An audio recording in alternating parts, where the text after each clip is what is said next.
31 হিজরি 10ই মহররম, এক অভিশপ্ত দুপুর। ইসলামের ইতিহাসে সবচেয়ে হৃদয় বিদারক ও মর্মান্তিক ঘটনা ঘটে গেল কারবালার প্রান্তরে। এটা কেবল একটি যুদ্ধ ছিল না, এটা ছিল সত্যের পক্ষে দাঁড়ানো, অন্যায়ের বিরুদ্ধে প্রতিবাদের এক মহান উদাহরণ। ইয়াজিদ ইবনে মুআবিয়া খেলাফতের সিংহাসনে বসে গিয়েছিল। তার চরিত্র ছিল নির্মম, ধর্মহীন ও অত্যাচারী। ইয়াজিদ চেয়েছিল রাসূল সাল্লাল্লাহু আলাইহি ওয়াসাল্লামের প্রিয় নাতি ইমাম হুসাইন রাদিয়াল্লাহু আনহু যেন তার প্রতি বায়াত গ্রহণ করে।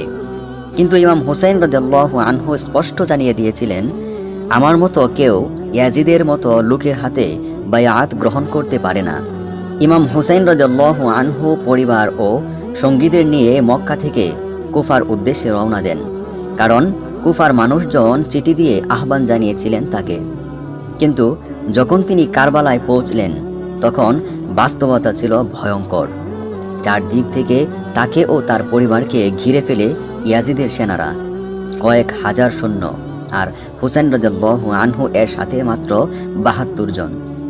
তাদের মধ্যে নারী, শিশু ও বৃদ্ধরাও ছিলেন। তাদের জন্য ইউফ্রেটিস নদীর পানি বন্ধ করে দেওয়া হয়। ৩ দিন ধরে শিশু ও নারীরা পিপাসায় কাতর। শিশুরা পানি চায়, মায়েরা কান্না করে। কিন্তু হুসাইন রাদিয়াল্লাহু আনহু শান্তভাবে বলেন, আমরা কখনো অন্যায়ের কাছে মাথা নত করব না।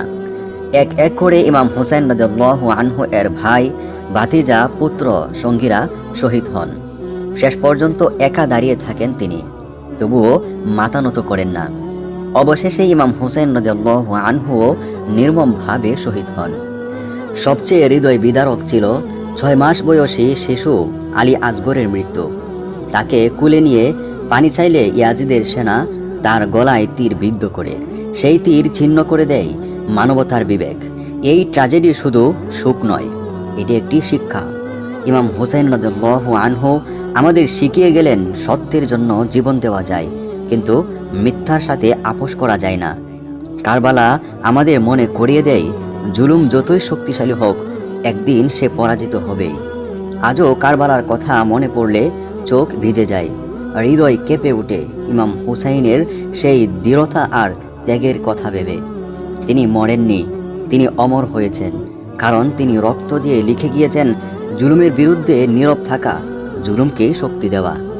যারা ভিডিওটি দেখেছেন তারা ইমাম হুসাইন রাদিয়াল্লাহু আনহু সম্পর্কে একটি লাইন লিখে যাবেন।